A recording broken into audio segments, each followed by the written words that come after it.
Assalamualaikum warahmatullahi wabarakatuh. Bayangkan, di sebuah rumah mewah dengan lampu yang selalu terang setiap malam, ada seorang istri yang dianggap hanya numpang nama. Setiap hari ia memasak, menyapu, dan menyiapkan jas suaminya yang mengaku pebisnis hebat. Sampai pada suatu sore, suami itu pulang menggandeng wanita muda yang berdiri angkuh di depan pintu, lalu di hadapan keluarga berkata, ia akan menikahi perempuan itu dan meminta sang istri menandatangani surat pemisahan harta. Nisrina hanya diam, menatap cincin di jarinya, dan meminta 3 hari untuk memberi jawaban. Tidak ada yang tahu, di dalam tas kecil yang ia peluk, ada map berisi rahasia yang mampu membalikkan seluruh cerita. Ternyata, sahabatku semua, sebelum kita mulai cerita hari ini, silakan tuliskan di kolom komentar, kalian menonton dari kota mana. Semoga setiap yang menekan tombol subscribe di channel ini, Allah mudahkan langkahnya, lapangkan rezekinya, sehatkan tubuhnya, dan kabulkan segala hajat dunia akhirat. Amin ya rabbal alamin. Sekarang mari kita mulai ceritanya. Senja turun di halaman rumah besar itu seperti tirai perlahan. Langit menggelap pelan, membiarkan sisa cahaya menempel di pucuk pohon mangga. Dari dapur, suara sendok beradu dengan panci terdengar lembut, seolah tidak ingin mengganggu siapapun. Di sana, Nisrina Lavea berdiri menghadapi kompor, jilbabnya digulung sedikit agar tidak menyentuh kuah yang mendidih. Aroma tumis bawang dan sereh memenuhi ruangan. Ia mencicipi sop ayam dengan ujung sendok, memejamkan mata sebentar, lalu menambahkan sedikit garam. Di meja dapur, nasi hangat sudah menunggu dalam wadah kaca. 2 piring besar terletak di samping, rapi, seakan siap difoto. Nisrina selalu suka membuat meja makan tampak seperti cuplikan majalah, walau ia tahu suaminya jarang memperhatikan. Jam dinding menunjuk hampir maghrib. Ia menoleh ke pintu belakang, berharap suara mobil hitam milik Farel Dirgantara terdengar. Belum ada. Biasanya jam segini Farel sudah pulang, melepas dasi sambil mengeluh tentang betapa sibuknya dunia usaha hari ini. Nisrina menghela napas pelan. Mungkin rapatnya belum selesai, mungkin ada tamu. Atau mungkin lagi-lagi ia memilih mampir ke kafe bersama teman kantornya, yang belakangan ini semakin sering ia sebut di meja makan. Nisrina meletakkan sendok, mematikan kompor, lalu merapikan jilbab. Ia mengambil ponsel di sudut meja, membuka pesan terakhir dari Farel yang masuk sejak siang. Hanya 3 kata, tanpa salam, tanpa emot. Ada rapat tambahan. Pulang malam. Ia mengetik balasan, menanyakan apakah Farel sudah makan, lalu menghapus sebelum terkirim. Entahlah, akhir-akhir ini setiap perhatiannya hanya dijawab singkat atau bahkan tidak terbaca. Ia menaruh ponsel kembali. Di dalam dirinya, ada ruang yang perlahan dikosongkan dari harapan kecil. Bukan karena menyerah, tetapi agar ia tidak terlalu sering kecewa. Dari ruang depan, suara azan maghrib menggema dari masjid kompleks. Nisrina mematikan lampu dapur, meninggalkan 1 lampu kecil menyala di atas kompor, lalu berjalan ke kamar untuk menunaikan salat. Seusai berdoa, ia duduk di sisi ranjang, pandangannya jatuh pada dompet coklat Farel yang tertinggal di atas meja rias. Dompet itu sedikit terbuka. Sebagian kartu mengintip keluar. Nisrina tidak punya kebiasaan menggeledah milik suaminya, tetapi hari ini ia melihat ujung kertas kecil berwarna merah di sela-sela kartu. Ingin tahu yang menari pelan di kepalanya membuat tangan terulur tanpa ia sadari. Ia menarik kertas itu. Tanda terima dari sebuah bank swasta. Tertera jumlah pinjaman yang membuat dadanya berdesir. Angka itu cukup untuk membeli 1 rumah sederhana di pinggir kota. Tanggalnya tidak terlalu lama. Hanya beberapa bulan yang lalu. Di bawah, ada tulisan kecil yang menyebut kata denda jika terlambat. Nisrina memejamkan mata. Ia menahan diri agar tidak langsung menghakimi. Farel memang suka bercerita soal rencana usaha dan peluang emas, tapi ia selalu bilang modalnya dari hasil usaha lama dan bantuan sedikit dari keluarganya. Di lembar kecil itu, tidak ada nama keluarganya sama sekali. Hanya nama Farel dan tanda tangan asing sebagai saksi. Ia merapikan kertas, mengembalikannya ke dompet dengan posisi sama. Ia tidak ingin Farel tahu bahwa ia sudah melihat. Namun hatinya menyimpan informasi itu di sudut yang tidak mudah hilang.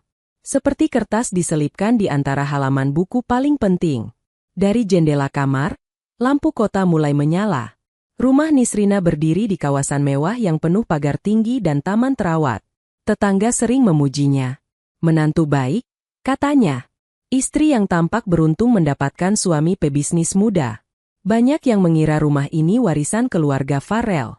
Tidak ada yang tahu bahwa beberapa tahun lalu, ayah Nisrina menjual 2 tanahnya di kampung dan membelikan rumah ini atas nama putrinya, lalu menyuruh Nisrina merahasiakannya sampai ia benar-benar membutuhkan. Ayahnya pernah berkata dengan suara serak saat menyerahkan map coklat berisi sertifikat. Hidup itu panjang. Nak, orang bisa berubah ketika menyentuh uang. Simpan semua atas nama kamu dulu. Jika suamimu amanah, suatu hari serahkan pada dia dengan sukarela. Jika tidak, rumah ini akan menjadi tempatmu bernaung. Kenangan itu terasa seperti tangan lembut yang menyentuh bahunya saat ini. Nisrina berdiri, mengambil map dari laci paling bawah lemari. Ditariknya perlahan, takut menimbulkan suara. Ia membuka isinya, mengecek lagi nama yang tertulis di sertifikat. Nisrina Lavea. Bukan nama ganda, bukan nama suami. Ia menghela napas lega. Bukan karena ingin berkuasa, hanya merasa sedikit aman di tengah kabut yang belum jelas bentuknya. Suara mobil di halaman mengagetkannya.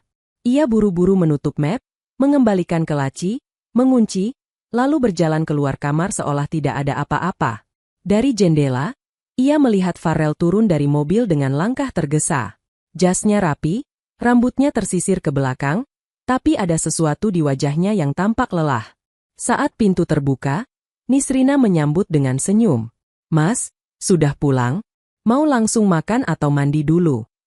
Farrell melepas sepatu tanpa menatapnya. Saya sudah makan di luar. Ada klien yang traktir. Kamu tidak perlu repot. Kata sapaan yang berubah dari panggilan hangat menjadi sebutan datar itu menampar halus. Nisrina menelan kekecewaan. Baik, kalau begitu aku simpan dulu makanannya. Farrell meletakkan tas kerja di sofa, menghela napas keras. Hari ini gila. Orang-orang hanya tahu menuntut, tidak mau tahu bagaimana saya menyusun semua. Usaha Mas bagaimana? Tanya Nisrina pelan. Jalan. Tapi butuh tambahan modal lagi. Farrell mengibas tangan, seolah membicarakan hal sepele. Kamu tidak perlu tahu terlalu dalam. Dunia bisnismu cuma seputar pasar dan harga sayur. Biarkan saya yang urus. Kalimat itu menampar lebih keras dari tadi. Nisrina tersenyum kecil. Jika Farrell tahu angka yang keluar dan masuk setiap hari dari layar laptopnya, mungkin ia tidak akan meremehkan seperti itu. Sejak 3 tahun lalu, Nisrina menjadi konsultan desain tampilan untuk beberapa perusahaan luar negeri. Pekerjaan itu ia kerjakan dari kamar kecil di lantai atas, saat semua tidur. Bayaran dalam mata uang asing ia simpan di rekening terpisah. Sebagian ia pakai menutup sebagian utang yang tanpa disadari Farrell. Sebagian lagi ia investasikan pelan-pelan. Ayahnya mengajarkan cara membaca laporan keuangan, bahkan sebelum ia menikah. Namun semua itu tidak pernah ia pamerkan. Bukan karena takut, melainkan karena ia percaya bahwa rezeki tidak perlu diumumkan jika fungsinya untuk menjaga, bukan untuk berlomba. Farrell masuk ke kamar tanpa menunggu tanggapan. Nisrina berjalan ke dapur, memindahkan sop ke wadah kecil, menutup nasi agar tetap hangat bila ia lapar nanti. Ia duduk sebentar di kursi makan, menatap meja yang tadi disiapkan dengan harapan suami pulang lapar dan senang. Malam itu, harapan berubah menjadi piring yang menunggu tanpa kepastian. Beberapa saat kemudian, Safara datang dari rumah sebelah. Wanita parubaya itu langsung ke dapur, menggantung tas di kursi. Farrell sudah pulang. Wajahnya muram sekali. Kau masak apa? Sop ayam sama tumis buncis, jawab Nisrina sambil berdiri menyambut. Mau aku ambilkan? Safara melihat panci, mengendus, lalu mengangguk setengah hati. Lumayan. Tapi ingat, menantu zaman sekarang harus pintar menjaga penampilan. Jangan cuma sibuk di dapur. Lihat itu rekan-rekan Farrell, bajunya bagus-bagus. Tidak heran kalau suami betah di luar. Nisrina tersenyum. Insya Allah besok aku coba perawatan di rumah saja, Bu. Jangan cuma di rumah. Lihatlah dunia sedikit. Safara duduk, menepuk meja. Farrell itu pebisnis besar. Banyak perempuan mengincar. Kau harus sadar diri. Kau tinggal di rumah seperti ini karena dia bekerja keras. Jangan sampai nanti kau ketinggalan. Nisrina menunduk. Ia tidak berdebat soal rumah. Jika ia mengatakan bahwa rumah ini adalah pemberian ayahnya, mungkin Safara akan tersinggung. Ia memilih menyimpan kebenaran itu di laci yang sama dengan sertifikat. Kebenaran bukan untuk membuat orang malu, pikirnya. Kebenaran adalah pegangan saat orang lain kehilangan arah. Kalau ada apa-apa dengan usaha Farel, jangan pernah menyalahkan dia di depan orang luar, lanjut Safara. Nama keluarga kita harus dijaga. Kapan aku menyalahkan Mas Farel? Tanya Nisrina pelan. Belum. Dan jangan pernah. Ingat itu. Safara berdiri lagi. Besok aku ada kajian di rumah Bu Rasti. Siapkan kue tradisional. Aku bilang pada mereka menantuku jago membuat kue. Jangan membuatku malu. Baik, Bu. Setelah Safara pergi, rumah kembali senyap. Farel mengunci diri di kamar kerja, suara tombol ponsel terdengar samar. Nisrina mengambil kerudung baru, naik ke lantai atas menuju ruangan kecil di ujung koridor. Di sana, sebuah meja kayu menghadap jendela dengan pemandangan kota yang berjauhan. Laptop tipis menyala, lampu meja ringan menerangi tumpukan buku finansial yang diwariskan ayahnya. Begitu duduk, Nisrina merasa dadanya lebih longgar. Di ruang ini, tidak ada suara yang merendahkan. Hanya bunyi burung malam dan desiran angin yang memukul kaca. Ia membuka email. Ada beberapa pesan dari klien luar negeri. Mereka mengucapkan terima kasih karena desain terbaru membuat pengguna lebih betah. Satu pesan bahkan meminta tambahan jam kerja dengan bayaran naik. Nisrina tersenyum. Ia mengetik balasan sopan, menerima tawaran itu, lalu membuka aplikasi keuangan. Grafik naik turun menari di layar. Tabungan dalam mata uang asing pelan-pelan menggunung, tidak mencolok, tapi cukup untuk mengamankan masa depan. Dari sinilah ia selama ini mentransfer dana ke rekening usaha Farel ketika melihat saldo mulai kritis. Ia lakukan tanpa banyak kata, hanya memberi alasan sederhana ketika suami bertanya kenapa ada dana masuk. Katanya itu dari tabungan kecil sebelum menikah. Farel jarang memperdalam, terlalu sibuk memikirkan citra dirinya sebagai pengusaha. Malam semakin larut. Di bawah, rumah terlelap dengan lampu koridor kecil yang tetap menyala. Nisrina menutup laptop, mengusap mata.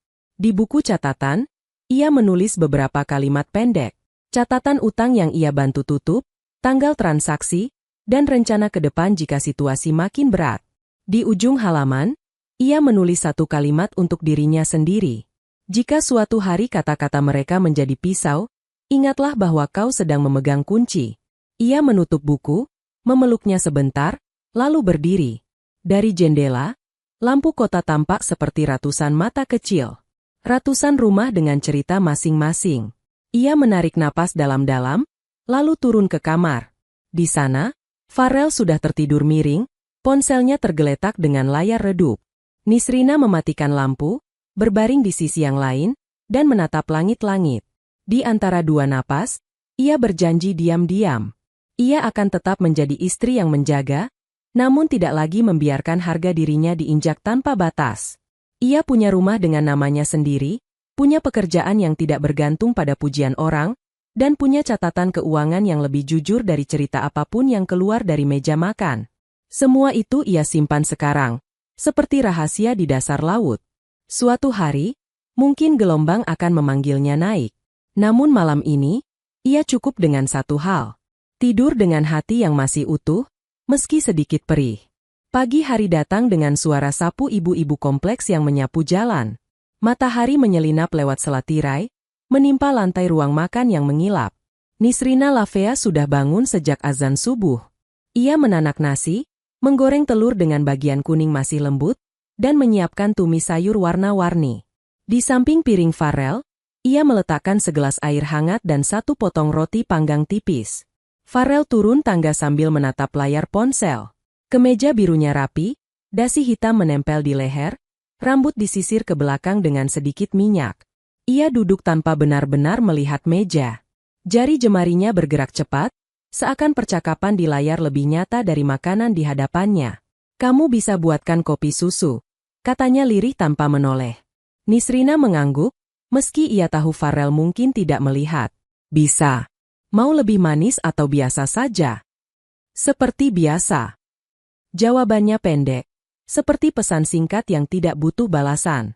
Saat Nisrina mengaduk kopi, ia mendengar suara notifikasi dari ponsel Farel. Nada deringnya khusus, tidak sama dengan yang lain. Sekilas ia melihat nama yang muncul di layar. Jelita Marea. Di bawahnya ada baris pendek. Aku tunggu di lobi. Jangan lupa dasi hitam, cocok dengan jas barumu. Farel tersenyum tipis ketika membaca. Senyum yang tidak pernah muncul ketika Nisrina mengirim pesan menanyakan apakah ia sudah makan. Ia mengetik balasan cepat, lalu mulai menyuap nasi. Hari ini ada acara kantor. Presentasi besar. Ada orang yang bantu urus semua. Semoga lancar, ucap Nisrina sambil meletakkan kopi di dekatnya. Kalau butuh apa-apa, kabari. Farel mengangguk tanpa menatap. Sudah ada yang mengurus. Jelita itu hebat. Sigap. Paham selera klien. Kamu tahu sendiri, dunia usaha sekarang butuh orang yang lincah, bukan yang hanya nyaman di dapur. Kalimat terakhir itu jatuh seperti sendok yang terlepas dari tangan. Nisrina menarik napas pelan. Ia menahan diri agar tidak bertanya lagi tentang Jelita. Namanya baru ia dengar beberapa minggu ini. Selalu muncul di sela cerita tentang rapat, klien, dan jamuan.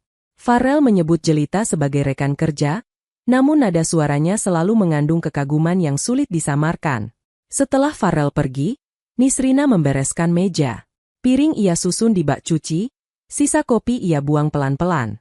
Di dinding, jam bulat menunjukkan pukul 8. Sebentar lagi ibu-ibu kompleks akan berkumpul di pos jaga kecil di ujung gang, menunggu tukang sayur lewat. Nisrina membawa keranjang belanja, mengenakan jilbab sederhana, lalu keluar rumah. Udara pagi membawa wangi tanah basah dan suara burung kecil. Di pos, beberapa tetangga sudah menunggu. Luni, wanita yang gemar menyebar kabar, melambaikan tangan. Nisrina, kemana saja? Lama tidak kelihatan, sibuk terus di rumah mewah. Nisrina tersenyum ramah. Biasanya aku belanja lewat tukang yang keliling. Hari ini kebetulan butuh lebih banyak. Aku lihat Farel makin tampan saja. Seloroh Luni. Kemarin aku lewat depan kantornya. Ada perempuan cantik turun dari mobil, sepertinya rekan kerjanya. Aduh, cocok sekali, mirip pasangan di majalah. Beberapa yang lain terkikik. Nisrina menunduk sebentar, lalu ikut tertawa kecil agar suasana tidak kaku. Mungkin tamu kantor, katanya. Namanya siapa ya? Sambung Luni tanpa menunggu. Aku dengar dari satpam gedung, namanya Jelita. Wah, namanya saja sudah indah. Pasti paham dunia gaya hidup modern. Kamu harus hati-hati, Rin. Laki-laki jika sudah sukses, banyak yang mendekat. Kata-kata itu menusuk pelan, meski disampaikan dengan nada bercanda. Nisrina mengalihkan pandang ke jalan, menunggu tukang sayur yang belum juga muncul. Ia tidak ingin percakapan itu melebar. Tapi kamu tenang saja, sahut ibu lain, mencoba menyeimbangkan. Nisrina kan istri sah. Farel tidak mungkin macam-macam. Lagian, dia itu hidupnya sudah diangkat oleh keluarga besar Dirgantara. Masa ia berani main di belakang? Kalimat tentang hidup yang diangkat oleh keluarga Dirgantara kembali diulang, seolah nasib Nisrina hanya naik karena menikah. Tidak seorang pun di sana tahu bahwa rumah yang mereka puji sebagai bukti kerja keras Farel justru berdiri di atas warisan orang tua Nisrina. Ia hanya tersenyum tipis, membiarkan kata-kata melintas di udara lalu hilang. Tukang sayur akhirnya datang. Nisrina memilih beberapa sayuran, telur, dan bahan kue untuk pesanan Safara siang nanti. Setelah membayar, ia pamit, kembali berjalan menyusuri gang sempit. Di sepanjang jalan, ia melihat bayangan dirinya di kaca jendela mobil yang diparkir. Perempuan dengan keranjang belanja, jilbab sederhana, dan langkah yang tidak terburu-buru. Di benaknya, bayangan lain ikut muncul. Perempuan bersuara renyah bernama Jelita, dengan gaun rapi, rambut disisir indah, berjalan di samping Farel di lobi kantor. Dua gambar itu berdiri berdampingan di dalam diri Nisrina. Sesampainya di rumah, Safara sudah menunggu di ruang tamu. Kue pesanan arisan nanti jangan sampai gagal, ujarnya tanpa salam. Aku sudah bilang pada mereka, menantuku ini pandai membuat kue tradisional kelas hotel. Insya Allah jadi, kata Nisrina. Safara duduk dan menatapnya dari ujung ke ujung. Kau tidak bosan memakai baju seperti itu? Modelnya itu-itu saja. Coba sesekali ganti gaya. Jangan sampai Farel malu kalau temannya melihat istrinya seperti pembantu rumah tangga. Nisrina menunduk, menahan perih yang merayap tipis. Aku akan coba ubah gaya pelan-pelan, Bu. Mungkin mulai dari warna jilbab. Bukan hanya warna. Lihatlah gaya teman-teman Farel. Apalagi sekarang di kantor ada jelita itu. Kau tahu, semalam aku ke gedung kantornya. Dari jauh aku lihat perempuan yang berdiri dekat Farel, cantik, rapi, tubuhnya terawat. Kalau Farel betah di kantor, jangan salahkan dia. Di rumah, kau hanya sibuk dengan panci. Perbandingan itu menetes seperti air dingin ke tengkuk.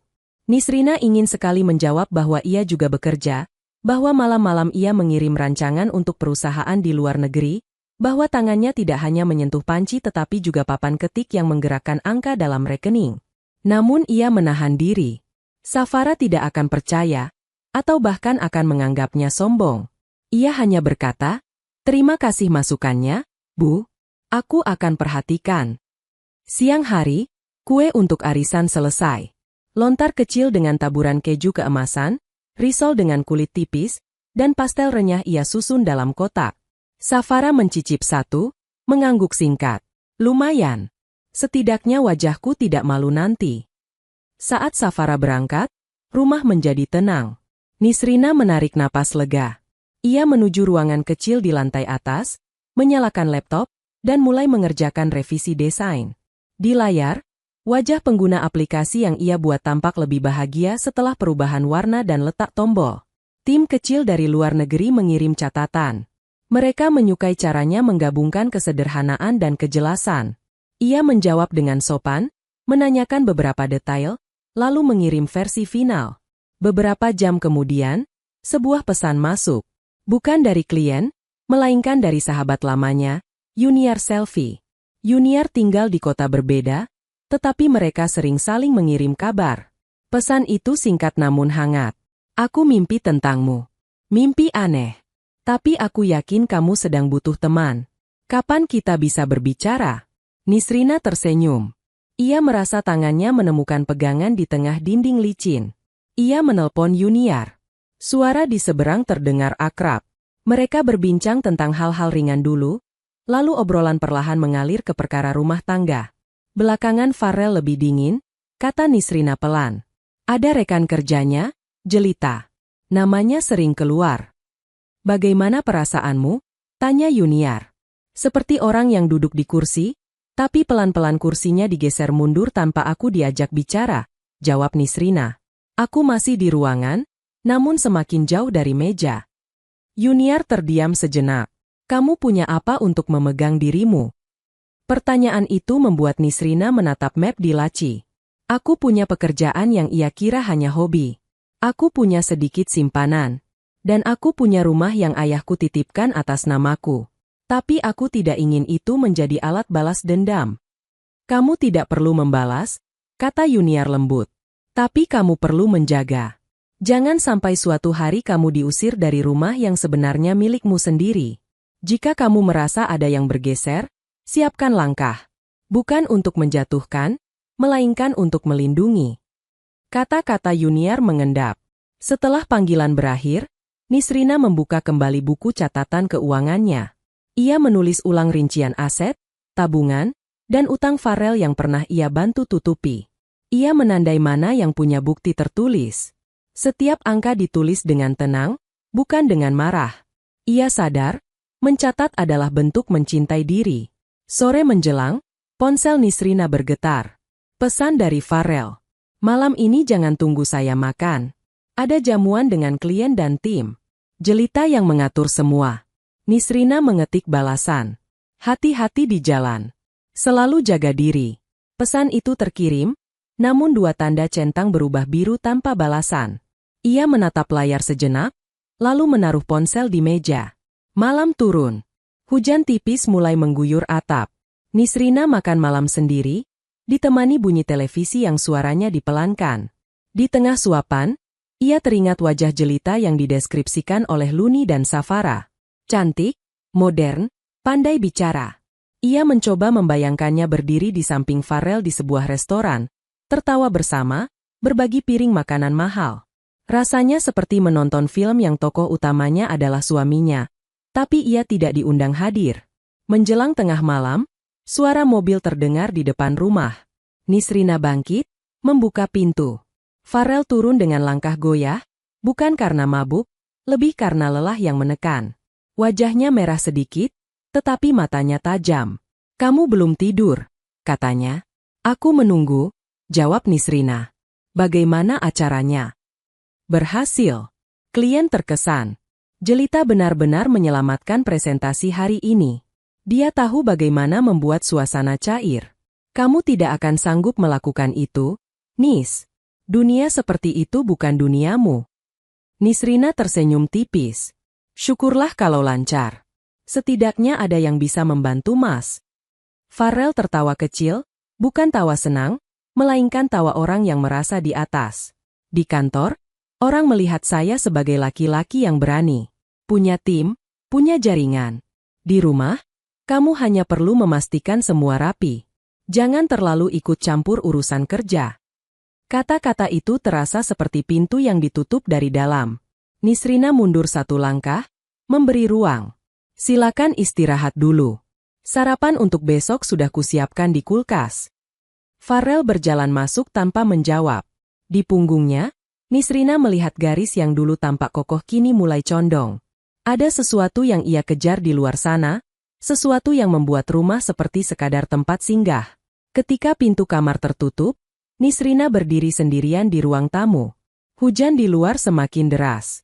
Di kaca jendela, bayangan dirinya memantul bersama kilatan petir. Ia mengusap lengannya sendiri, seakan menenangkan anak kecil yang kedinginan. Di dalam dada, sebuah kesadaran mengembang. Dunia di sekelilingnya menganggap ia hanya istri rumahan yang berutang kehidupan pada suami kaya. Sedangkan kebenaran, tentang siapa yang sesungguhnya menopang, masih ia simpan rapat-rapat. Malam itu, sebelum tidur, Nisrina menulis satu kalimat baru di buku catatan. Jika hari-hari diisi oleh bisik yang merendahkan, jangan ikut menjadi pelancong di dalam hidup sendiri. Ia menutup buku, memadamkan lampu, dan memeluk bantal. Hujan terus turun, menampar genteng, mengalir ke selokan, lalu hilang di bawah tanah. Di suatu tempat yang lebih dalam dari suara hujan, langkah-langkah masa depan mulai mengumpul, menunggu hari ketika semua yang disembunyikan akan muncul ke permukaan dengan cara yang tak bisa dihindari. Hari-hari berikutnya berjalan cepat seperti kalender yang tiap lembarannya diterbangkan angin.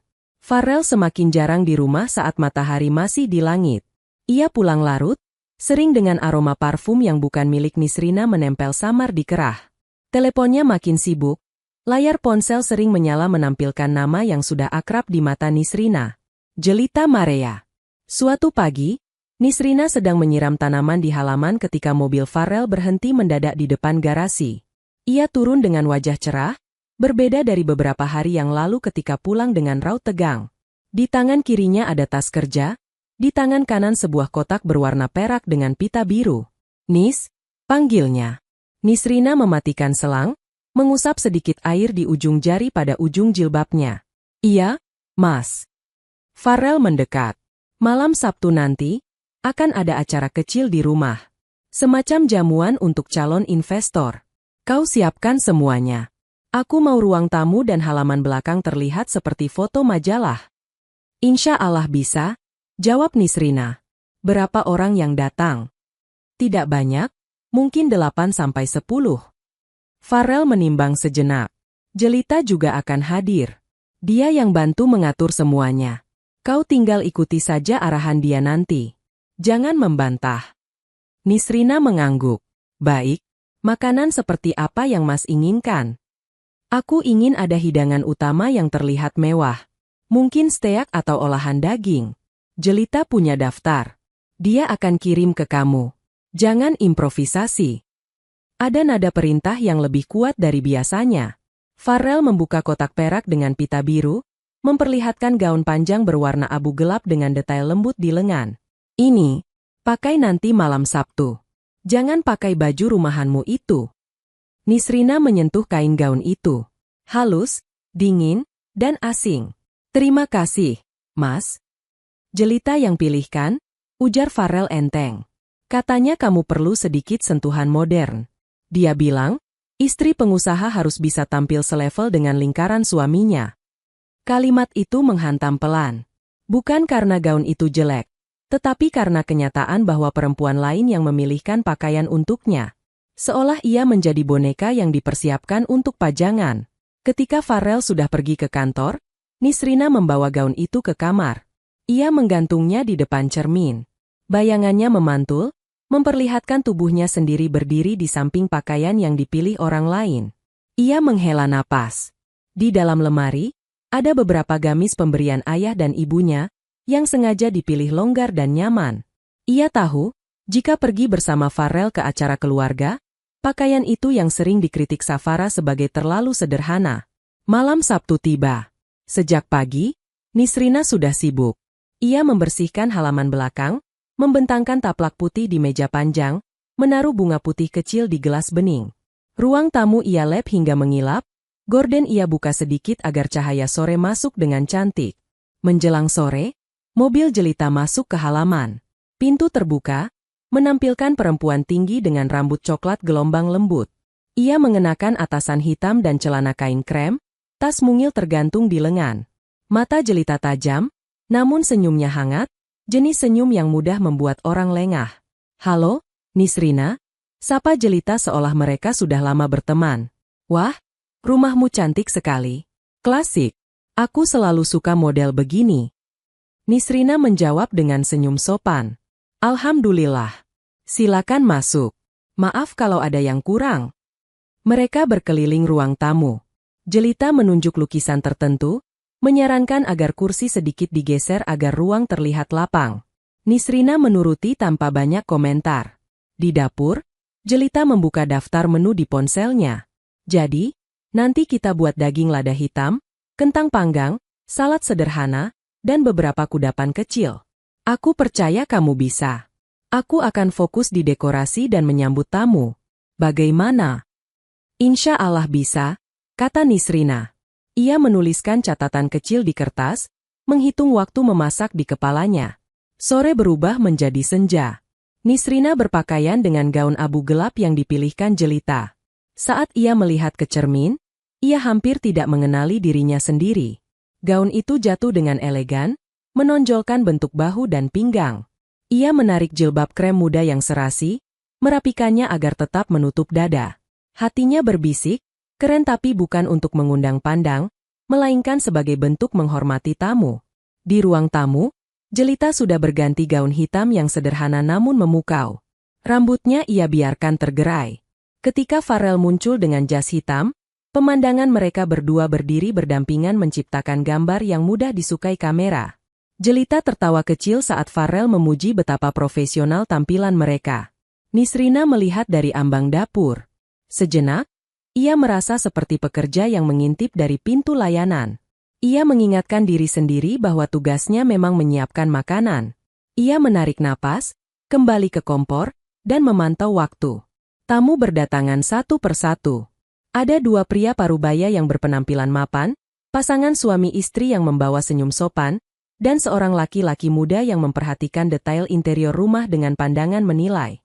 Farel menyambut mereka di pintu, Jelita berdiri di samping, memperkenalkan diri sebagai anggota tim yang mengurus publikasi dan hubungan klien. Sesekali Farel memanggil nama Nisrina. Ini istri saya, Nisrina Lavea. Dia yang urus rumah ini. Ucapannya terdengar manis, tetapi di telinga Nisrina, kata-kata itu seperti label yang menempel di produk. Istri yang mengurus rumah. Titik. Ketika makan malam dimulai, semua duduk di meja panjang di halaman belakang. Lampu kecil yang bergantung di atas mereka memberikan suasana hangat. Udara malam sejuk, membawa wangi bunga dari taman. Nisrina menghidangkan daging lada hitam, kentang panggang, dan salad. Pujian mengalir. Salah satu tamu berkata, masakan istri Mas Farel luar biasa. Kalau punya istri seperti ini, pulang pasti rajin. Farel tertawa lebar. Iya, dia lumayan. Tapi soal urusan kerja, Saya percayakan pada Jelita. Dia jagonya. Dunia bisnis sekarang tidak cukup hanya dengan yang di dapur. Semua tertawa, kecuali Nisrina. Ia tersenyum saja, lalu kembali ke dapur untuk mempersiapkan hidangan penutup. Dalam hati, ia merasa kursinya di meja menjadi seperti kursi hantu. Ada namanya, tetapi ia tidak benar-benar dianggap hadir. Setelah makan, perbincangan berpindah ke ruang tamu. Farel mempresentasikan rencana pengembangan usaha di layar televisi. Jelita berdiri di samping, menjelaskan detail kampanye dan strategi pemasaran. Sesekali Farel menepuk bahu Jelita, memuji kecerdasannya. Tamu tampak terkesan. Mereka memuji dinamika kerja keduanya, mengatakan bahwa pasangan seperti itu jarang ada di dunia usaha. Kata pasangan terucap ringan, namun menancap dalam di hati Nisrina. Ia berdiri di pintu, membawa teh dan camilan kecil. Tiba-tiba, ia merasa tidak tahu di mana harus meletakkan nampan itu. Kursi yang seharusnya menjadi tempatnya di samping suami seolah telah digantikan bayangan orang lain. Ketika malam semakin larut dan tamu berkurang, satu tamu muda bernama Arta menatap Nisrina dengan hormat. Bu Nisrina, saya tadi ngobrol sebentar dengan Jelita. Katanya rumah ini modelnya persis seperti rumah-rumah di kawasan lama yang harganya kini naik pesat. Pasti perjuangan Mas Farel luar biasa bisa memiliki ini. Nisrina tersenyum, menahan kata menjelaskan bahwa rumah ini hadiah ayahnya. Semua rezeki dari Allah, Mas Arta. Kami hanya menjaga. Arta mengangguk sopan. Semoga usaha Mas Farel semakin berkembang. Dengan tim seperti Jelita, sepertinya masa depan cerah. Farel yang mendengar itu tampak bangga. Ia menepuk punggung Jelita. Betul. Ia seperti sayap saya. Tanpa dia, mungkin presentasi tadi tidak akan semulus ini. Nisrina mengatur napas. Kata sayap melintas dalam benaknya.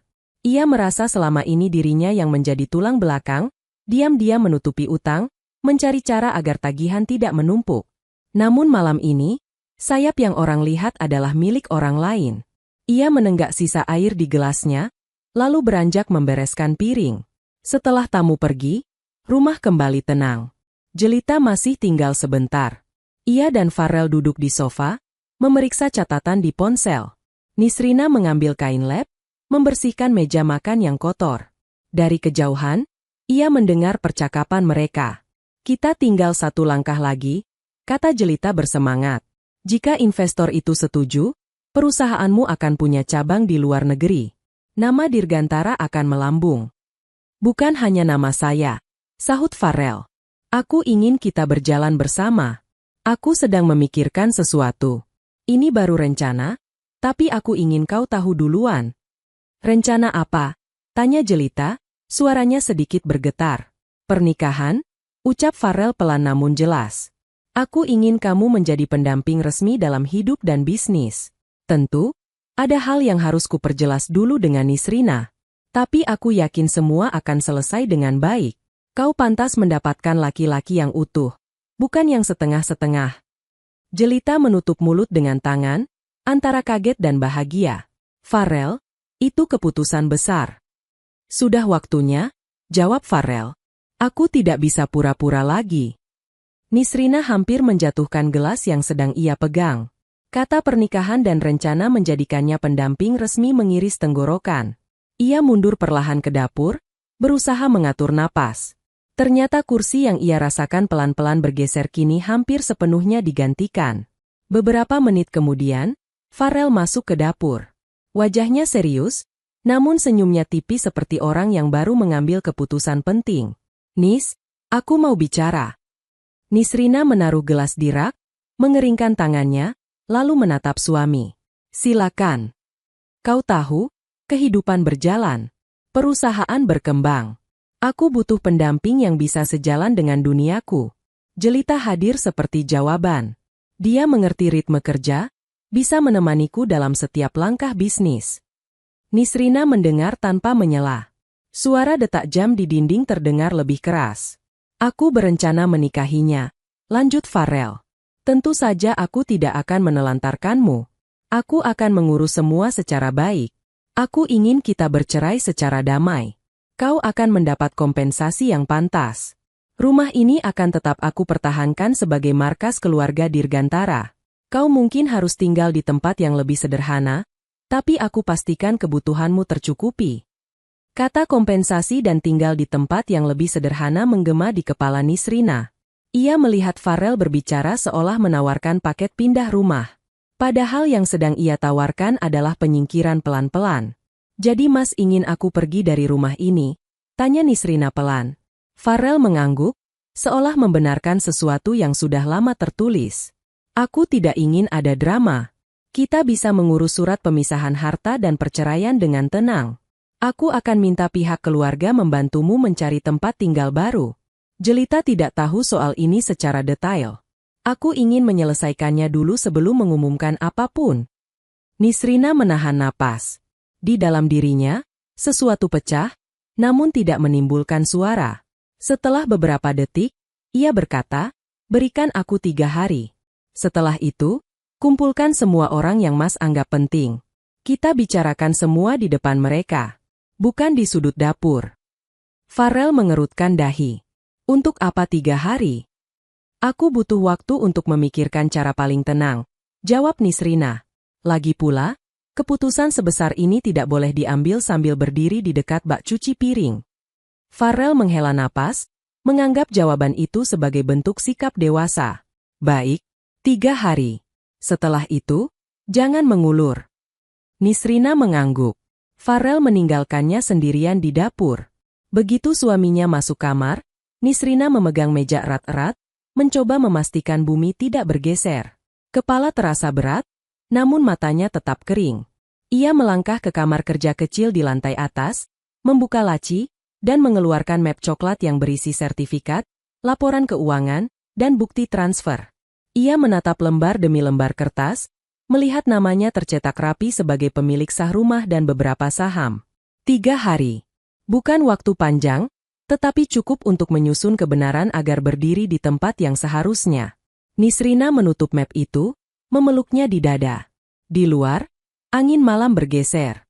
Kursi yang selama ini dibiarkan kosong dalam dirinya mulai ia tarik kembali ke tengah ruangan. Ia belum tahu siapa saja yang akan duduk di situ, tetapi satu hal pasti. Ia tidak akan keluar dari rumah ini sebagai orang yang meminta belas kasihan. 3 hari berlalu seperti kereta yang melaju tanpa berhenti. Dalam keheningan yang tampak, banyak hal bergerak di bawah permukaan. Pagi hari pertama, Nisrina menemui sahabatnya, Yuniar Selvi, di sebuah kafe kecil yang tenang. Mereka duduk di sudut, jauh dari telinga orang lain. Nisrina membawa map coklat. Di dalam kafe, wangi kopi bercampur dengan suara musik lembut. Farel ingin menikahi Jelita dan menyuruhku pergi dari rumah, kata Nisrina tanpa berputar. Ia berjanji memberi kompensasi. Rumah ini katanya akan tetap menjadi milik keluarga Dirgantara. Yuniar membuka mata lebar. Padahal sertifikat rumah ada di tanganmu. Mas Farel tidak pernah menanyakan detailnya. Ia tidak tahu bahwa ayahku mewariskannya langsung padaku. Jawab Nisrina. Aku tidak ingin mempermalukannya, tapi aku juga tidak ingin diusir dari rumah yang bukan miliknya. Yuniar menarik napas panjang. Kau butuh orang yang mengerti hukum. Jangan hadapi ini sendirian. Aku punya kenalan seorang pengacara muda yang jujur. Namanya Rakasena Ilham. Dia pernah membantu sepupuku mengurus warisan yang rumit. Beberapa jam kemudian, Nisrina bertemu Rakasena di kantor kecil yang dindingnya penuh rak buku. Rakasena mendengar dengan seksama, tidak sekalipun memotong penjelasan. Setelah selesai, ia membuka map coklat, memeriksa setiap lembar. Sertifikat ini sah, ujarnya. Rumah atas namamu. Akta jual beli juga jelas. Semua pajak sudah dibayar. Dan ini laporan keuangan usahamu. Kamu memiliki pemasukan yang cukup besar dari pekerjaan desain. Semua tercatat rapi. Juga transfer ke rekening usaha Farel. Semua itu aku lakukan untuk menolong dia, kata Nisrina lirih. Bukan untuk memegang lehernya. Aku mengerti, jawab Rakasena. Tapi sekarang, kau sedang berada di persimpangan. Jika kau diam, kau bisa saja diminta keluar dari rumah dan seolah tidak punya apa-apa. Jika kau bicara, kebenaran akan mengubah posisi semua orang. Pertanyaannya, bagaimana caramu bicara? Kau ingin membalas? Atau hanya ingin menata ulang tempat berdiri? Aku tidak ingin membalas, tegas Nisrina. Aku hanya tidak mau dijadikan nama yang bisa dipindah seenaknya. Rakasena berpikir sejenak, lalu mengusulkan pertemuan resmi. Farrell berencana mengumpulkan investor dan keluarga. Kita jadikan itu tempat yang jelas. Kau hadir sebagai istri sah dan pemilik sah aset. Kita bawa semua dokumen. Aku akan menjelaskan dengan bahasa hukum yang lembut. Biar fakta yang berbicara. Apakah itu tidak akan mempermalukan dia? Tanya Nisrina. Kebenaran kadang mematahkan pamor, jawab Rakasena pelan. Tapi jika tidak diungkap, ketidakadilan terus tumbuh. Kau tidak berniat memenjarakannya, hanya ingin memastikan ia tidak membawa apa yang bukan haknya dalam pernikahan barunya nanti. Setelah berpikir panjang, Nisrina setuju. Pertemuan direncanakan di ruang rapat sebuah hotel yang sudah disewa Farrell untuk bertemu investor. Farrell menyambut ide itu dengan mengira Nisrina ingin berpisah baik-baik di depan semua pihak. Ia merasa langkah itu akan menunjukkan kedewasaannya. Hari itu pun tiba. Pagi yang datang membawa udara sedikit dingin. Nisrina mengenakan gamis sederhana warna krem dengan jilbab senada. Bukan gaun abu yang dipilih jelita. Ia ingin tampil sebagai dirinya sendiri. Di tangannya, map coklat dijinjing oleh Rakasena yang menjemputnya dengan mobil. Di kursi depan, Yuniar ikut duduk sebagai pendamping, siap memberi dukungan moral. Hotel itu berdiri gagah di pusat kota. Lobi luas dengan lantai marmer memantulkan cahaya lampu. Saat Nisrina melangkah, ia merasa kakinya menapaki dunia yang selama ini hanya ia lihat dari jarak jauh. Rakasena berjalan di sampingnya. Suara langkah sepatu mereka menyatu dengan denting sendok di restoran hotel. Mereka memasuki ruang rapat yang sudah diatur. Meja panjang dengan kursi empuk mengelilinginya. Di ujung meja, layar besar menampilkan logo perusahaan Farrell. Farrell sendiri sudah duduk di tengah, memakai jas terbaiknya. Di sampingnya, jelita mengenakan gaun hitam rapi, rambut terikat elegan. Safara duduk tak jauh, bersama dua saudara laki-laki Farrell. 3 calon investor menempati sisi lain meja. Mereka menoleh ketika Nisrina dan Rakasena masuk. Apa kabar, Nis? Sapa salah satu saudara Farrell dengan senyum tipis. Kami dengar kau mau bicara tentang masa depan. Nisrina membungkuk hormat. Terima kasih sudah bersedia hadir. Farrell menatap Rakasena dengan heran. Ini siapa? Rakasena memperkenalkan diri dengan nada tenang. Saya Rakasena Ilham, penasihat hukum yang diminta Ibu Nisrina untuk mendampinginya. Farrell mengangkat alis. Kita bisa menyelesaikan ini kekeluargaan. Tidak perlu pengacara. Keluarga yang baik juga berhak memahami hukum dengan jelas, jawab Rakasena sopan. Saya di sini untuk memastikan semua berjalan adil. Investor yang duduk di sisi kiri berdehem kecil. Justru lebih baik ada pihak netral. Kami ingin melihat bagaimana kestabilan usaha ini, termasuk dari sisi kepemilikan aset. Farrell terdiam, tidak punya alasan lagi menolak. Pertemuan dimulai dengan paparan Farrell tentang rencana ekspansi. Ia berbicara penuh percaya diri, menyebut angka pendapatan yang naik dan prospek pasar yang luas. Jelita menambahkan penjelasan mengenai kampanye dan jaringan yang telah ia bangun. Semua tampak mengilap. Investor mengangguk, menanyakan beberapa hal. Suasana seperti mengarah pada kesepakatan. Kemudian, waktu bergeser ke sesi yang disiapkan Nisrina. Rakasena membuka map coklat, mengeluarkan beberapa lembar dokumen, meletakkannya di pusat meja sehingga semua bisa melihat. Sebelum melangkah lebih jauh, kata Rakasena, ada beberapa hal yang perlu kami luruskan terkait aset yang selama ini digunakan sebagai penopang usaha. Farrell tampak tidak nyaman. Ini urusan internal. Tidak perlu dibahas di depan mereka. Salah satu investor, pria tua yang berpengalaman, menggeleng pelan. Justru penting. Jika perusahaan menggunakan jaminan pribadi atau aset tertentu, kami harus tahu secara jelas. Rakasena menunjuk lembar pertama. Ini akta jual beli rumah yang selama ini disebut sebagai rumah keluarga Dirgantara. Di sini tertulis nama pemiliknya, Nisrina Lavea. Bukan Farrell Dirgantara. Semua mata berpindah ke kertas. Safara memajukan tubuhnya, menatap tajam. Tunggu. Rumah itu dibeli Farel setelah menikah. Pasti salah. Rakasena tetap tenang. Tanggal pembelian ada di sini. Rumah dibeli oleh ayah Nisrina yang kemudian mewariskannya langsung pada putrinya. Farel tinggal di sana sebagai suami, namun secara legal bukan pemilik. Semua pajak dan biaya perawatan besar juga tercatat dibayar melalui rekening Nisrina. Investor muda di ujung meja memiringkan kepala. Artinya, jika rumah itu mau dijadikan jaminan, harus ada persetujuan tertulis dari Nisrina sebagai pemilik sah. Betul, sahut Rakasena. Farel mengepalkan tangan. Ini permainanmu, Nis. Kau sengaja membawa semua ini ke sini. Nisrina menggeleng, suaranya lembut. Aku hanya menempatkan kebenaran di kursi yang benar. Selama ini kau bebas menggunakan alamat rumah sebagai jaminan moral di hadapan orang, seolah milikmu. Aku tidak mempermasalahkan. Tapi ketika kau berniat mengusirku dan membawa perempuan lain masuk, aku tidak bisa lagi diam. Rumah ini adalah titipan ayahku. Aku tidak akan keluar sebagai orang yang tidak punya apa-apa. Jelita tampak pucat. Farel, kau bilang rumah ini milik keluargamu. Farel terdiam, mulutnya terbuka dan tertutup tanpa kata. Rakasena mengeluarkan dokumen lain. Berikut ini adalah laporan keuangan pekerjaan Nisrina sebagai konsultan desain. Selama 3 tahun, ia menerima pembayaran dalam mata uang asing. Sebagian besar dana itu ia simpan, sebagian lagi ia salurkan ke rekening usaha Farel sebagai pinjaman tanpa bunga untuk menutup kekurangan arus kas. Ada bukti transfer yang mencatat jumlah dan tanggalnya. Investor tua menyesap kopi pelan. Jadi, yang selama ini menyuntik usaha bukan keluarga Dirgantara, melainkan istri yang dianggap hanya mengurus dapur.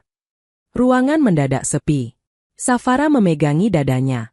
Kenapa kau tidak pernah cerita, Nis? Karena aku tidak ingin menambah beban malu pada siapapun, jawab Nisrina. Aku pikir, selama semua berada di jalan yang baik, tidak perlu diungkit. Tapi kini, ketika aku diminta pergi dan rumah akan digunakan sebagai jaminan pernikahan baru, aku harus berkata jujur. Jelita memandang Farel, sorot matanya penuh kekecewaan. Apakah benar kau berencana mengusir Nisrina dari rumah yang ternyata bukan milikmu, lalu membawaku masuk? Farel berusaha mengatur napas. Aku hanya ingin menyusun hidup baru. Aku tidak tahu soal sertifikat. Aku kira rumah itu sudah atas namaku. Ayah Nisrina yang mengurus semua dulu. Nisrina menunduk sebentar, lalu berkata, ayah sudah lama tiada. Ia menitipkan rumah ini untuk menjagaku. Jika kau ingin memulai hidup baru dengan Jelita, lakukan. Tapi jangan gunakan rumah dan hartaku sebagai pijakan. Rakasena lalu mengeluarkan satu berkas tebal terakhir. Ini draft kesepakatan.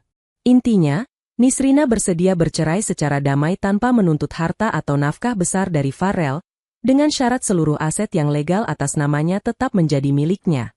Farel juga tidak berhak menjadikan rumah itu sebagai jaminan tanpa persetujuan tertulis Nisrina. Semua hutang usaha yang selama ini atas nama Farel tetap menjadi tanggung jawabnya, tidak dialihkan ke Nisrina. Sebagai gantinya, Nisrina tidak akan menuntut pengembalian dana yang sudah ia suntikan ke usaha suaminya. Investor tua menatap Nisrina dengan hormat. Keputusan besar dan bijak untuk tidak menuntut balik. Saya jarang melihat sikap seperti itu. Safara menitikkan air mata. Nis, selama ini aku menganggapmu hanya menantu yang menumpang. Ternyata kaulah yang banyak memanggul. Maafkan aku. Nisrina menoleh pada Safara, hatinya sakit sekaligus lega. Tidak apa-apa, Bu. Kita semua belajar. Farel menatap dokumen, lalu menatap Nisrina. Ada kebanggaan yang runtuh, digantikan rasa malu yang sulit diucapkan. Kalau aku menolak. Rakasena menjawab datar. Kami siap menempuh jalur pengadilan dengan bukti lengkap. Namun itu akan melelahkan semua pihak, termasuk ibu dan keluarga besar. Jauh lebih mudah jika kita menyepakati ini di sini, saat tidak ada kamera dan sorak-sorai. Suara jam dinding kecil di sudut ruangan terdengar jelas. Detik demi detik lewat, menunggu keputusan. Akhirnya Farel meraih pena. Jemarinya bergetar sedikit saat menandatangani. Satu tanda tangan jatuh di atas kertas, diikuti tanda tangan Nisrina dan para saksi. Setelah semua rampung, Investor meminta waktu sebentar berbicara. Dari apa yang kami lihat, ujar investor tua, struktur kepemilikan usaha harus diatur ulang. Jika perusahaan ini ingin kami danai, kami ingin kepemimpinan yang jujur. Nisrina memiliki catatan keuangan yang rapi. Jika ia bersedia, kami ingin ia duduk sebagai pengawas keuangan atau minimal pemberi persetujuan dalam transaksi besar. Farrell menegang, namun tidak menyela. Jenis tawaran itu terasa seperti pisau yang memotong sisa keangkuhannya. Jelita menunduk, menyadari bahwa ia bukan lagi pusat perhatian di ruangan itu. Namun Nisrina menggeleng pelan. "Terima kasih atas kepercayaan," katanya. "Namun setelah surat ini ditandatangani dan perceraian nanti resmi, aku ingin melepaskan diri dari urusan usaha Farrell. Aku hanya akan menjaga hakku atas rumah dan beberapa aset yang memang milikku. Selepas itu, aku berharap bisa fokus pada pekerjaan sendiri dan hidup yang tenang." Investor menerima jawaban itu dengan anggukan hormat. "Keputusanmu menunjukkan kedewasaan." Pertemuan berakhir tanpa tepuk tangan, tanpa kata selamat. Hanya ada keheningan yang pekat. Jelita berjalan keluar lebih dulu, wajahnya pucat. Safara menghampiri Nisrina, memeluknya dengan air mata mengalir. "Maafkan aku," bisiknya berulang kali. "Maafkan aku yang selama ini buta." Nisrina membalas pelukan itu, merasakan tulang bahu perempuan tua yang selama ini menjadi sumber banyak kalimat tajam. "Aku memaafkan, Bu. Kita masih keluarga, meski bentuknya akan berubah." Saat Nisrina melangkah keluar dari ruang rapat, langit di luar hotel tampak cerah. Angin berhembus lembut, membawa wangi gedung dan pohon yang jarang disirami. Di belakangnya, meja panjang itu tetap berdiri dengan berkas bertanda tangan di atasnya. Kebenaran telah duduk di kursi yang selama ini kosong. Beberapa minggu setelah pertemuan di hotel, proses perceraian berjalan sesuai jalur. Tidak ada sidang yang ramai. Hanya beberapa kali Nisrina dan Farrell datang ke pengadilan agama untuk menandatangani dokumen dan menjawab beberapa pertanyaan. Hakim mengesahkan keputusan dengan kata-kata singkat yang mengakhiri babak panjang rumah tangga mereka. Hari ketika putusan resmi keluar, Nisrina kembali ke rumah bersama Rakasena dan Yuniar. Farrell sudah memulai proses pindah ke apartemen kecil yang dekat kantor. Sebagian besar barangnya telah dikemas. Ruang tamu tampak sedikit kosong, sofa digeser, beberapa rak dibiarkan tanpa isi. Di tengah ruangan, Safara berdiri dengan mata sembab. Begitu melihat Nisrina, ia cepat menghampiri. "Kau tidak benar-benar akan tinggal sendirian, kan?" "Aku akan tinggal di rumah ini untuk sementara," jawab Nisrina lembut. "Nanti, ketika sudah siap, aku mungkin pindah ke rumah lain yang lebih tenang. Untuk sekarang, aku hanya ingin menata ulang semuanya." Farrell keluar dari kamar membawa kardus. Ia menatap Nisrina sejenak, seolah hendak mengatakan sesuatu. Kata-kata itu menggantung, tak jadi keluar. Ia hanya berkata, "Aku sudah minta kurir mengirim barang-barang yang tidak terpakai ke gudang. Kalau ada yang menurutmu milikmu, ambillah." "Terima kasih," sahut Nisrina. Rakasena berpamitan setelah memastikan semua berjalan baik. Ia tidak mau mengganggu momen keluarga. Yuniar tinggal sebentar, membantu Nisrina memilah barang, lalu pulang dengan pelukan hangat dan alasan bahwa beberapa babak mesti dijalani sendiri agar lebih merasa merdeka.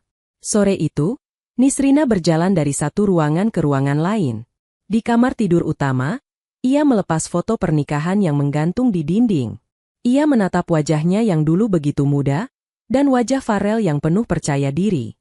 Ia tidak merobek foto itu.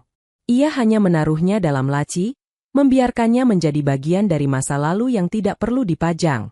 Di dapur, ia merapikan lemari, memisahkan piring dan gelas yang akan ia gunakan sendiri. Di bagian atas, ia menemukan cangkir hadiah pernikahan dari seorang teman lama, masih terbungkus plastik.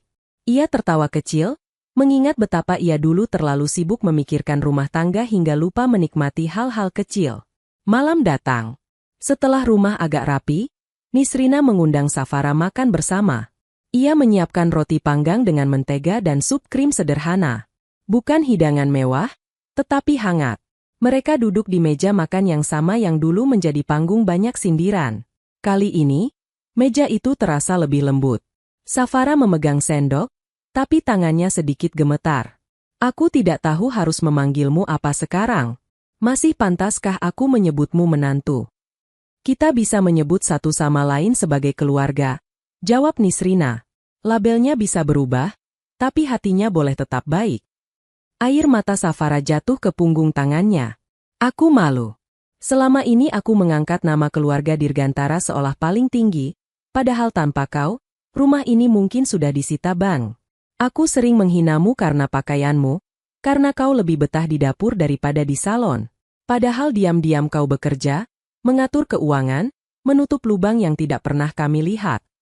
Nisrina menatap wajah perempuan tua itu dengan iba. Semua orang bisa keliru, Bu. Tidak ada yang lahir dengan kemampuan membaca hati orang lain. Yang penting adalah saat kita tahu, kita mau belajar. Safara menutupi wajah. Jelita datang ke rumah tempo hari. Ia menangis, bilang merasa ditipu juga. Ia pikir benar bahwa Farel pemilik segalanya. Kini ia harus menanggung laki-laki yang membawa banyak hutang. Aku tidak tega, tapi aku juga lelah. Kita tidak perlu membenci Jelita, kata Nisrina pelan. Ia datang ke dalam cerita yang sudah setengah jalan. Tidak semua halaman ia baca. Jika ia memutuskan tetap berjalan dengan Farel, itu pilihannya. Aku sudah melepaskan. Apakah kau tidak sakit hati? Tanya Safara. Tentu sakit, jawab Nisrina jujur. Tetapi aku belajar bahwa menyimpan sakit hati hanya akan memenuhi rumah baru yang ingin ku bangun nanti. Aku tidak mau membawa suara marah ke tempat yang seharusnya tenang. Lebih baik sakit itu kurasakan sekarang, di sini, lalu kutinggalkan pelan-pelan. Mereka makan dalam diam beberapa saat. Sup krim menyelinap ke tenggorokan, memberi hangat yang menenangkan. Sesudah makan, Safara mengeluarkan sesuatu dari tas. Sebuah kotak kayu kecil dengan ukiran daun. Inilah satu-satunya warisan ibuku, katanya. Di dalamnya ada kalung perak dengan ukiran halus. Seharusnya aku berikan ini pada menantu perempuan yang paling kupercaya. Tapi aku terlalu sibuk membanggakan keluargaku sendiri sampai lupa mencari siapa yang benar-benar setia. Sekarang aku tahu. Terimalah. Nisrina membuka kotak itu. Di dalamnya, kalung perak berkilau tipis. Bukan perhiasan mahal, tapi kilaunya lembut. Ia merasa seperti menerima permintaan maaf yang diwujudkan dalam bentuk benda. Terima kasih, Bu. Ucapnya tulus. Aku akan menjaganya. Malam makin larut. Safara pamit pulang ke rumahnya yang berdampingan. Sebelum melangkah, ia menoleh. Jika suatu hari kau butuh apa-apa, datanglah. Jangan ragu hanya karena kita tidak lagi terikat status. Aku akan datang sebagai seseorang yang sayang pada ibu, kata Nisrina, tersenyum. Setelah pintu tertutup, rumah itu sunyi. Nisrina berjalan ke jendela ruang tamu, membuka tirai lebar-lebar. Cahaya lampu jalan masuk, menerpa dinding yang kosong dari foto. Ia merasakan kesepian, tapi jenis kesepian yang jujur. Tidak ada lagi seseorang yang tidur di kamar lain sambil membawa rahasia. Tidak ada lagi jamuan makan yang dipenuhi kalimat perbandingan. Beberapa hari kemudian, Nisrina memutuskan untuk tidak menetap lama di rumah besar itu. Ia menjualnya dengan harga yang baik, melalui proses yang diawasi Rakasena. Sebagian hasil ia gunakan untuk membeli rumah yang lebih kecil di kawasan yang lebih tenang. Sebagian lagi ia investasikan, sebagian ia sisihkan untuk amal yang ia niatkan atas nama ayah dan ibunya. Hari ketika ia pindah, ia berdiri di depan rumah besar itu untuk terakhir kalinya. Di tangannya, ada tas berisi dokumen penting dan kotak kayu kecil pemberian Safara. Ia menatap jendela yang pernah menjadi saksi air mata yang tak keluar. Ia mengucap terima kasih dalam hati atas semua pelajaran yang diberi rumah itu. Lalu ia melangkah pergi. Rumah barunya tidak sebesar sebelumnya. Pagar baja diganti dengan pagar rendah yang mudah dibuka. Halamannya kecil namun cukup untuk 2 pot tanaman dan bangku kayu. Di dalam, dinding masih polos. Nisrina menaruh beberapa buku di rak single, meletakkan teko teh di meja kecil, dan menggantung tirai tipis yang membiarkan cahaya masuk. Di dapur rumah kecil itu, ia menyalakan kompor untuk pertama kalinya. Ia memasak sup sayur dengan cara yang sama seperti di rumah dulu, tetapi kali ini tidak ada ketegangan menunggu suara mobil. Ia memasak untuk dirinya sendiri, dan untuk masa depan tamu-tamu yang akan datang dengan niat baik. Sambil menunggu sup mendidih, Nisrina membuka laptop. Ia mengecek pesan dari klien luar negeri. Proyek baru menanti. Mereka menawarkan kontrak lebih panjang dengan bayaran yang cukup untuk membuatnya hidup tanpa bergantung pada siapapun. Ia mengucap syukur, mengetik jawaban setuju, lalu menutup laptop. Malam hari, ia duduk di teras kecil rumah baru, menatap langit yang bertabur bintang. Udara tidak terlalu dingin, angin membawa suara anak-anak bermain di gang. Dalam keheningan itu, ia merasakan hatinya pelan-pelan pulih. Luka masih ada, tapi tidak lagi berdarah. Ia mengusap kalung perak di lehernya, merasakan dinginnya menjalar ke kulit sebagai pengingat bahwa ada orang yang telah belajar meminta maaf. Di kejauhan, mungkin Farel dan Jelita sedang sibuk menyusun hidup baru, berhadapan dengan tagihan yang tidak lagi ditutupi Nisrina. Ia tidak tahu, dan tidak ingin mengintip. Hidup mereka kini bukan lagi tanggung jawabnya. Ia hanya sesekali mendoakan agar keduanya belajar jujur, terutama pada diri sendiri. Angin malam mengelus wajahnya. Nisrina menarik napas panjang, kemudian masuk ke dalam rumah. Ia mengambil mangkuk, menuang sup sayur, dan duduk di meja makan mungil. Sendok pertama ia angkat, ditiup pelan, lalu disuapkan ke mulut. Hangatnya mengalir hingga dada. Tidak ada tepuk tangan, tidak ada sorak-sorai. Hanya suara sendok yang menyentuh pinggir mangkuk, dan detak jantungnya sendiri yang kini berdetak tanpa dikejar rasa takut. Di titik itu, Nisrina menyadari satu hal. Ia mungkin telah kehilangan seorang suami yang tak lagi menjaga janji, tetapi ia menemukan kembali dirinya. Dan itu, bagi seorang perempuan yang selama ini dianggap hanya penjaga dapur, adalah kemenangan yang paling sunyi sekaligus paling besar.